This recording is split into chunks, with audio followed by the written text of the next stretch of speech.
Se você já se sentiu completamente afundado em dívidas, sem saber nem por onde começar, sem saber se um dia vai conseguir sair dessa situação, eu sei exatamente o que é isso. Teve um momento da minha vida em que eu olhava para as contas e não fazia nem ideia de como que eu ia pagar e me culpava porque vinham muitos conteúdos nas redes sociais falando que eu tinha uma mente de escassez, que se eu tava vivendo numa desgraça era porque a falta de tal coisa com o pai, escassez por causa da situação X espiritual. Não, são questões práticas, são números. E é engraçado, né, que geralmente a mesma pessoa que fala que são esses problemas espirituais te oferece uma sessão milagrosa que vai resolver todos os teus problemas com teu pai e com a tua mãe por 390. Gente, assim, é difícil quando a gente tá desesperado, mas é uma questão mais fácil do que parece. Tá? Falo com propriedade porque o tanto de charlatão e de asneira que eu já mandei pix, que já passei cartão de crédito e que foi mais uma imaturidade emocional minha, um desespero meu, um aproveitamento desse desespero para usar questões sérias, às vezes questões de família que a gente pensa que, nossa família é a mais difícil do mundo. E aí quando tu vai ver, todas as famílias têm vários problemas, todas as pessoas têm vários pepinos para lidar. Inclusive pessoas que estão muito bem financeiramente, que são bem-sucedidas, que não têm esse problema. Então não é por aí. Pode ter problema com o pai, com o periquito, com o papagaio e não ter nada que ver uma coisa com a outra. Dito isso, desabafo feito, vamos lá. O primeiro passo que eu tomei para sair das dívidas ou para começar a respirar fora do fundo do poço foi ver o tamanho do problema. Peguei um caderno, que para mim é a melhor coisa que existe, comecei a listar assim o tamanho, o valor ali da dívida, é cartão, é empréstimo, o que é, em quantas parcelas tá, quanto que é os juros, para poder organizar aquilo na minha cabeça e ver assim o que cabe no meu orçamento. Sabendo o tamanho do buraco, eu soube por onde começar. Comecei com parcelas menores ali, com as que cabiam no meu orçamento e estabeleci assim, vou pagar essas duas esse mês e vou terminar de pagar o mês tal. Assim que liberar o espaço no meu salário para poder pagar a próxima dívida, aí eu começo a pagar essa. Enquanto isso, vamos ficar negativos, sim. E aqui eu tive que ser bem firme, porque começaram as ligações, os e-mails cobrando tudo aquilo que eu não estava conseguindo pagar e que eu sabia que por algum tempo eu não ia conseguir, mas que assim que eu terminasse as primeiras, né, assim que eu começasse a resolver o meu problema, eu partiria para a próxima e pagaria todo mundo. Só que, claro, aí cada empresa tem um jeito diferente de ver isso. Eu conheci melhor as empresas nessa fase. Porque tem banco que é super fofinho, super queridinho assim nas redes sociais, só que na hora que tu precisa de uma facilidade para fazer o pagamento, de surgir algum imprevisto ou de tu não ter te organizado, eles não estão nem aí, vão colocar muitos juros sim, e tu que se vire para pagar, e aí eles que se virem com o tempo que tu vai levar para conseguir pagar isso. Os bancos que eu paguei mais rápido foram aqueles que tinham alguma forma de facilitar esse parcelamento, essa forma mais ágil, mais fácil de liquidar com aquilo, que ofereciam descontos muito bons. Então eu quitei eles mais cedo, consegui parcelas boas, então foram os primeiros da lista que receberam seu dinheiro.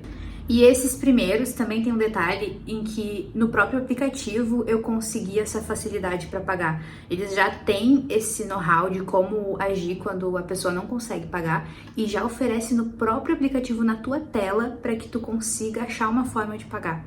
E a comunicação ali é muito facilitada. Em outros, tu precisa ligar, entrar em contato, não sei o que. Acaba não sendo a prioridade nesse momento, porque tu já tá muito envergonhado, geralmente eu estava com meu orgulho enfiado assim na minha alma, porque eu não tinha cara de ligar, de chegar e falar que eu estava mal, de falar para amigos que eu não ia poder ir em X evento porque eu tava sem dinheiro. Foi uma fase em que eu perdi amigos porque eu não tinha cara de falar que eu não podia ir no aniversário, no não sei o que, porque eu não tinha dinheiro, não tinha como ir.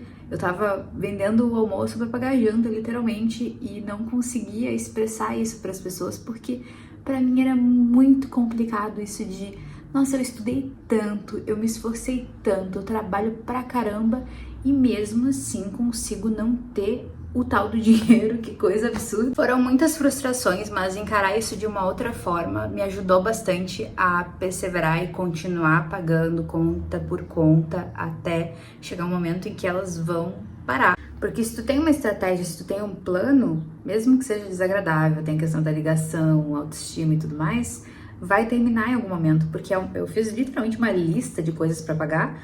Falei assim, isso eu consigo pagar agora, isso eu consigo pagar depois que eu pagar esse aqui, e depois esse aqui. Ah, olha só, tem um fim. Foi nesse processo que eu entendi que as dívidas eram um sintoma de uma causa mental, de um problema emocional, de imaturidade e várias questões de falta de autoconhecimento que eu estava tendo e que, claro, nunca vão terminar de ter. A gente nunca vai terminar de se autoconhecer porque a gente está em constante desenvolvimento e aprimoramento. Mas a partir do momento que a gente começa a olhar para si, tudo fica muito mais fácil. O processo da terapia foi fundamental para que eu conseguisse, para que eu consiga hoje estar terminando as minhas 2 últimas dívidas. Eu encontrei um profissional com quem eu me sinto confortável e que entrou no meu orçamento, que é muito importante, ainda mais nesse cenário, né? Porque eu já tinha tentado terapia antes com pessoas até com um valor mais caro do que o que eu tô hoje e que não era pra mim, sabe? Esse é um investimento em mim que eu não sei se eu vou conseguir mensurar um dia o tanto que tem de retorno, o tanto que me faz bem.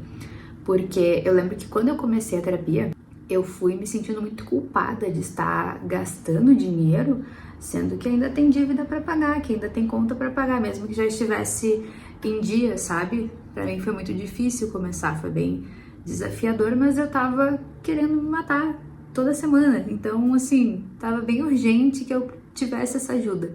E mesmo quando tu não tá querendo se matar, é importante ter esse acompanhamento.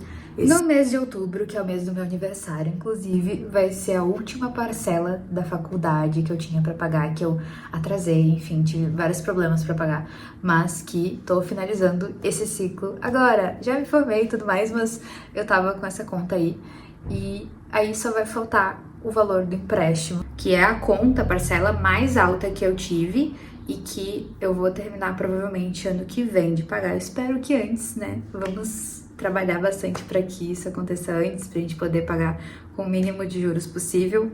Faltam mais ou menos uns 5 ou 6 mil. 6 mil contando com os juros. Se eu fosse pagar hoje com o valor total que eu devo, fica 5 mil. Então, assim, é uma alegria poder dizer que eu tô pagando a última conta dessa super dívida que eu fiz e que é super possível para quem tá passando por essa dificuldade ou por quem já passou. Acho que vai entender o tamanho do orgulho, da alegria que é poder terminar de pagar alguma coisa. E para você, jovem gafanhoto, gafanhota, que nunca passou por isso, espero que esse relato ajude a nunca passar também, porque eu não desejo para ninguém, assim. Ninguém merece perder o sono, se sentir um fracassado, fracassada por causa de dinheiro.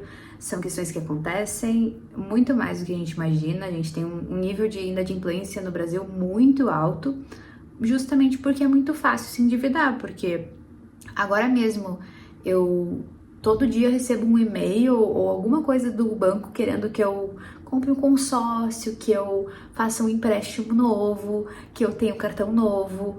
Tem um cartão que eu não pedi, que eles colocaram ali e que eles não me deixam cancelar no aplicativo, sendo que eu não pedi nada.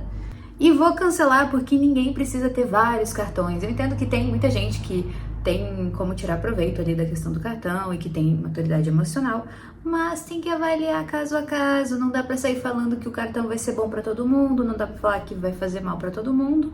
Sempre usando com consciência e tentando ter o máximo de maturidade possível, porque pra mim a grande palavra que fica é maturidade. Às vezes a gente parece uma criança com muitas ferramentas, muitos cartões, formas que podem nos prejudicar bastante. Essa foi a minha história de como sair das dívidas, como estou terminando de pagá-las e como planejo nunca mais voltar. O caminho para sair das dívidas, ele é puxado, mas é totalmente possível. Então, se esse conteúdo te ajudou, te inspirou de alguma forma, deixa uma curtida aqui, se inscreve, deixa um comentário também se tu quiser e nos vemos no próximo vídeo. Até mais!